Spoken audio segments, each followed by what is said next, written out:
Hello, this is Sheshachalam from Ashguide, Mysore.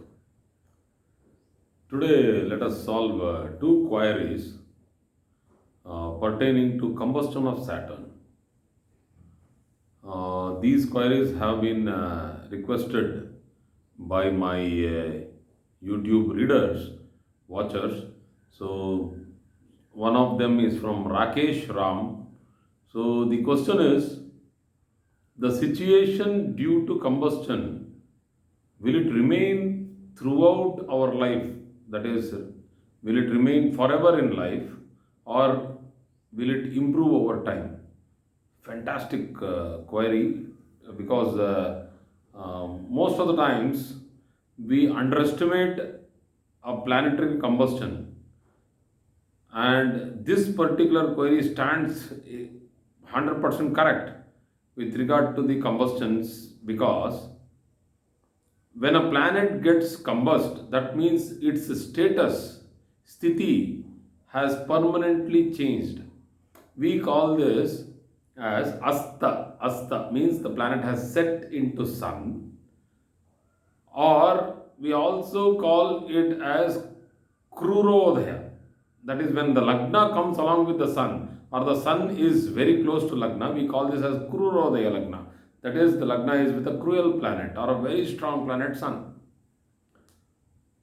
Here what is happening is Saturn is either rising along with sun, or it is setting along with sun. That means it is very close to sun. And this particular Saturn will have lost considerable strength.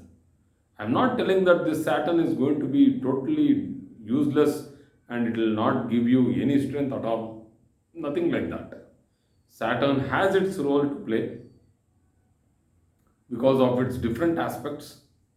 But when it is combust, it will remain as it is combust, and additional to that, the transit of Saturn, the other planetary positions from Saturn will also play a major part.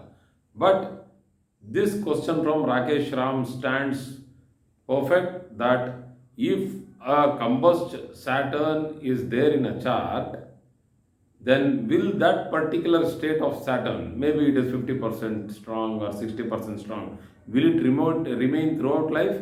Yes, it will remain throughout life like that. If it is 50% positive, it will be 50% positive throughout life. So I am not telling that it's going to be negative throughout life. So the other part is positive, no? So that also we have to take and consider. Okay. Soumya Brother Datta has asked me a question.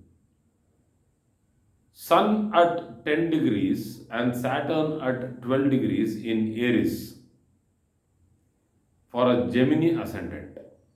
It becomes the 11th house. Depending on the ascendant degree, we don't know the ascendant degree, he has not given it.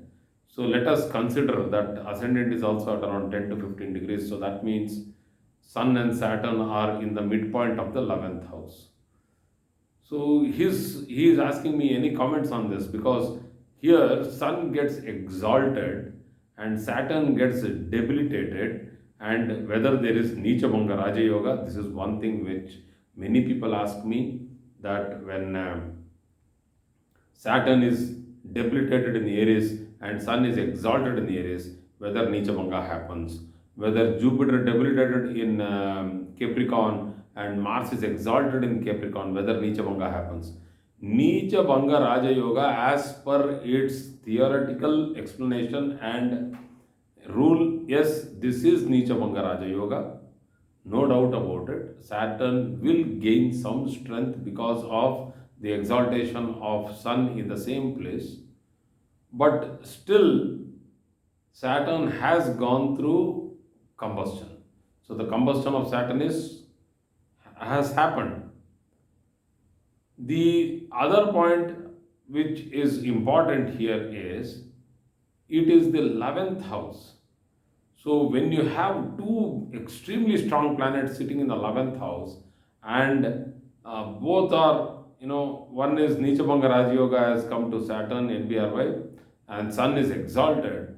it itself, Sun itself, being the third lord in the 11th house, has given rise to a very strong Raja Yoga.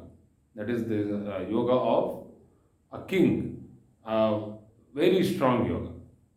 So, this is one query which usually people keep asking me, that when combustion happens, whether the planet will totally die out. No, here Saturn totally does not get squashed.